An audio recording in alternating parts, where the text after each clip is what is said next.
It has been said that truth is stranger than fiction. And to prove this, here are a few true stories about people breaking the law. The first is about a company employee who returned to his office late at night to steal some computer equipment. And he was able to enter the building because he jammed some paper into the lock.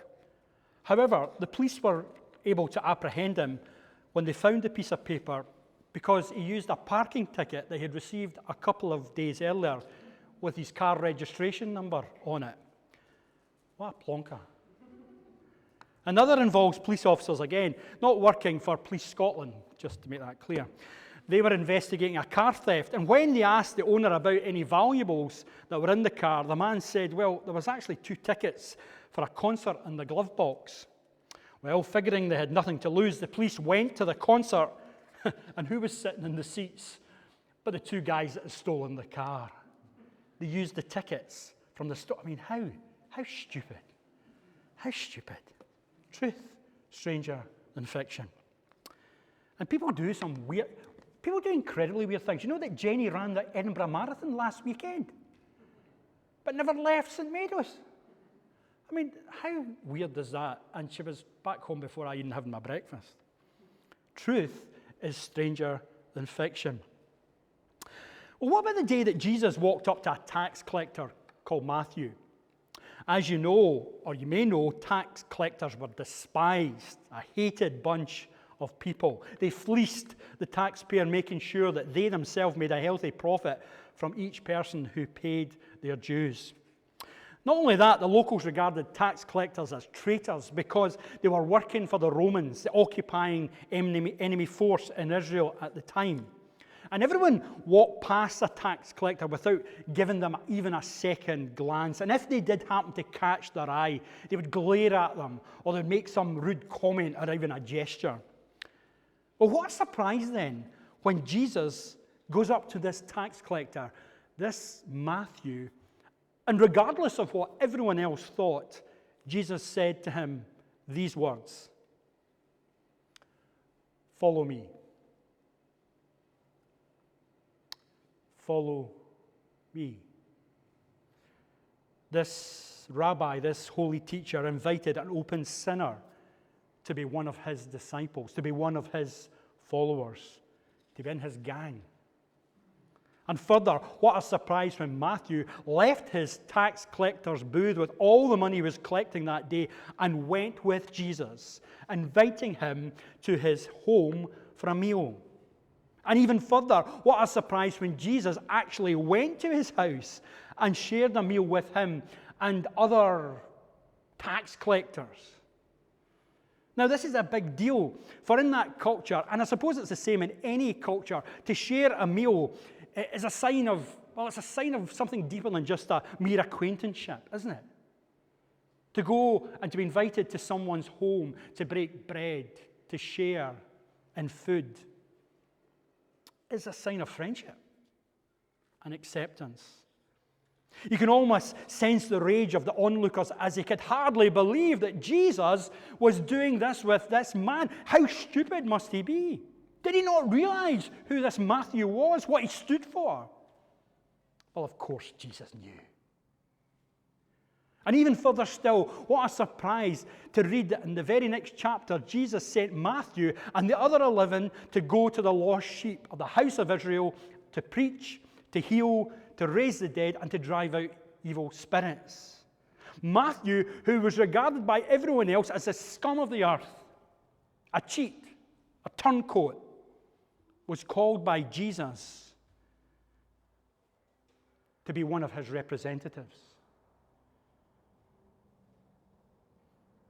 What are we seeing here? What on earth is going on? Well, there is no doubt what we're witnessing in this account is the grace of God. The grace of God at work. That free, spontaneous gift of God. And everyone else could only see in Matthew greed, betrayal, a cheat, a fraud. But Jesus saw beyond all that. beyond the facade, beyond the veneer. And he saw an individual who needed God's grace. Everyone hated Matthew, but Jesus was ready to offer him undeserved love and forgiveness. What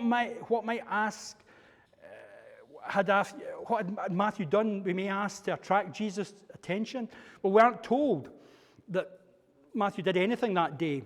He hadn't been especially kind. He hadn't given a discount to some widows who were paying their taxes. We don't hear of Jesus striking some kind of deal. Well, if you give up your wicked ways, then you can come and follow me. No. Jesus simply reached into him where he was. And he said, follow me. He didn't have to mend his ways. He didn't have to do some good works. He didn't have to do any of that. Jesus accepted him where he was. And maybe that's a message you need to hear today. You don't need to do anything. Jesus says, follow me, no matter where you are. This is radical, folks. And in that culture, and I suppose in this culture, it's unheard of. But truth is stranger than fiction. Now, there's, as I say, something uncomfortable about the story of Jesus' call to Matthew. That little sentence, Matthew got up and followed him. The writer wants to give us the impression that there's absolutely no hesitation here, no toing or froing. Shall I follow Jesus? Maybe not. No discussion about the consequences of going with Jesus. No question. Please give me more details. Let me read the small print before I follow you. No, let me pack up my day's takings and count them first and put them in the bank. No, none of that. All we read is Matthew got up and followed him. Now, I've got to be honest with you, I feel a wee bit uncomfortable about this kind of response to the call of Jesus because it seems that anything could happen as a result of that call. It's possible I might do something totally irrational and irresponsible, like giving up things, comfort, security, wealth, safety. I might do something like Matthew and walk away from a table full of resources, or like Peter, James, and John who gave up their boats and their nets, or Paul who gave up prestige, position, and a pretty good tent-making business, by all accounts. Matthew's response to Jesus' call makes us uncomfortable because it causes those people to look at things totally differently, in a different perspective, in a different light. Friends, Matthew is transformed by grace. He's transformed by the grace of Almighty God. The old things that gave him pleasure and status and standing no longer had any value. All he wanted to do was follow Jesus. And as much as Peter and James and John loved fishing, this was no longer the focus of their lives. No. The focus was now following Jesus. And Jesus comes with his gracious call, and things are never the same again. Now, there was a man, a graduate of one of the world's leading universities, a medical student, and he could have had a high-paying practice and lived in comfort.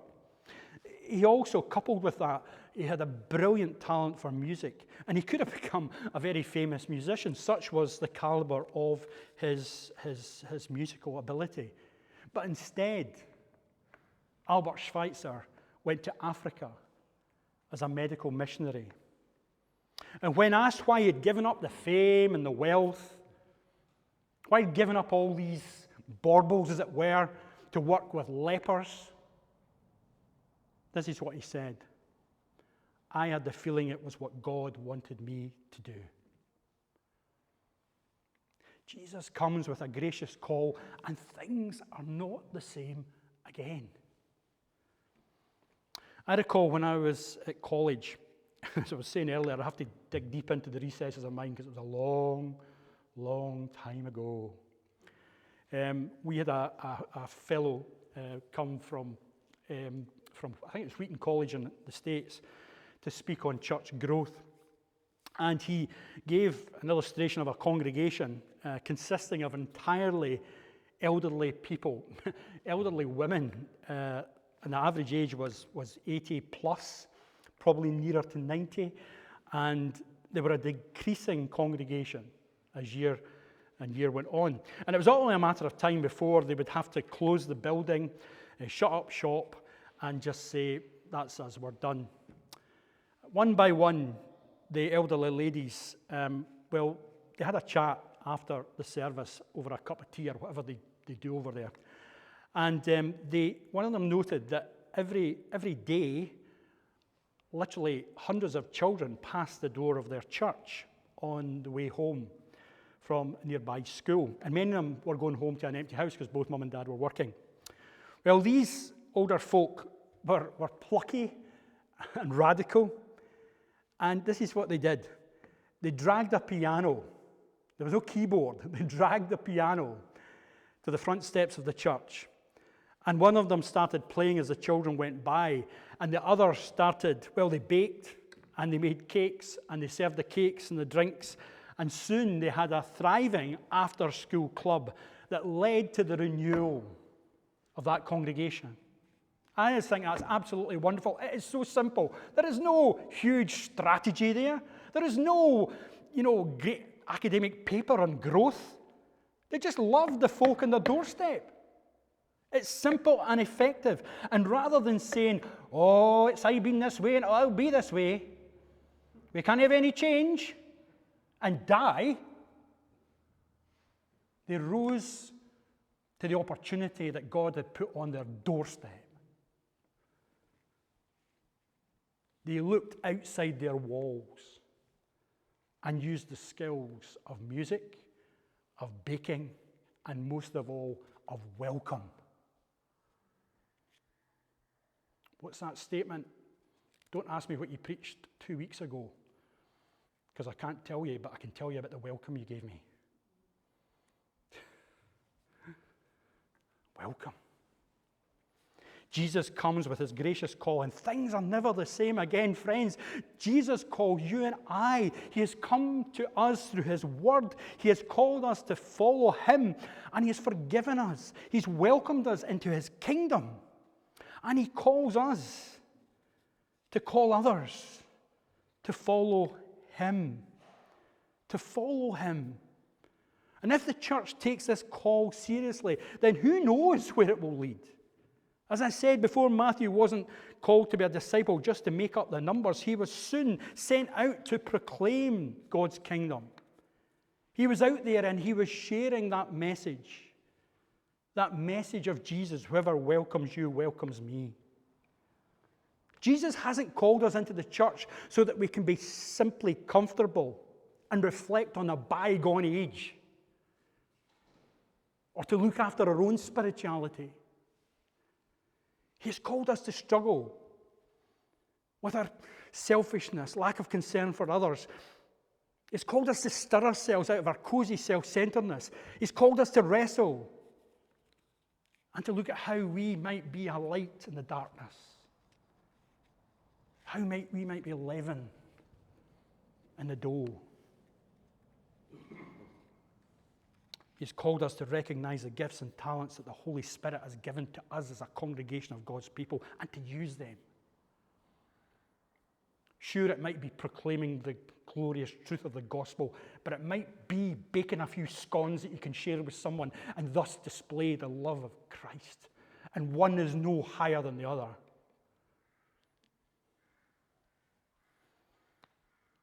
Go and make disciples. He has called us to help the people who at this moment are wrestling with tough and terrifying problems. Those who are sick, those who are bereaved, those who are lonely. Those who are feeling guilty, those who are feeling confused. Those whose lives are full of pain rather than joy. And we've got to get out there and engage. We've got to go to our work and share our faith in some simple, lovely way. I read the story of two ministers who went out fishing. And this one said to the other, I know a brilliant loch. You just put your boat in the loch and the fish jump in. Murray would love a loch like that. Just fantastic. Just think of that. Anyway, they took this boat out, and right enough, the trout, huge trout, this is a true story apparently, started jumping in the boat. Do you know something? That's not how it works in the church. That's not how it works in the church. When I was doing my research many years ago in America, I was in a huge church in New York, and it was growing. The growth they had was unbelievable.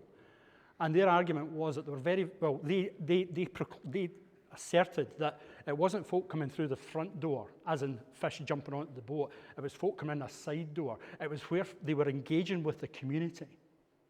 That's where they were connecting with people, and that's where people were learning about faith, and that's when they came in and were part of that church. And that's what we're called to do, to go out and to share this message and call people to follow him. And that's what Jesus commands us to do, folks, to go there. And remember that we don't do this on our own or on our own resources. You may recall the last paragraph of Matthew's Gospel. And let me read this to you and take heart from this. Because we read at the end of Matthew's Gospel that great command to go into all the world. To go into, it's a great commission. And to make disciples, to baptize and to teach.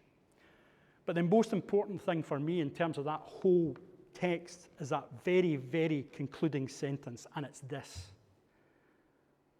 I will be with you.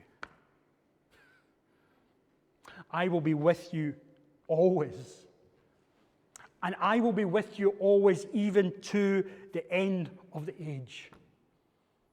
So don't worry if you don't feel maybe up for the task, or you don't feel equipped, or you don't feel somehow adequately resourced to do it. Or you lack that confidence.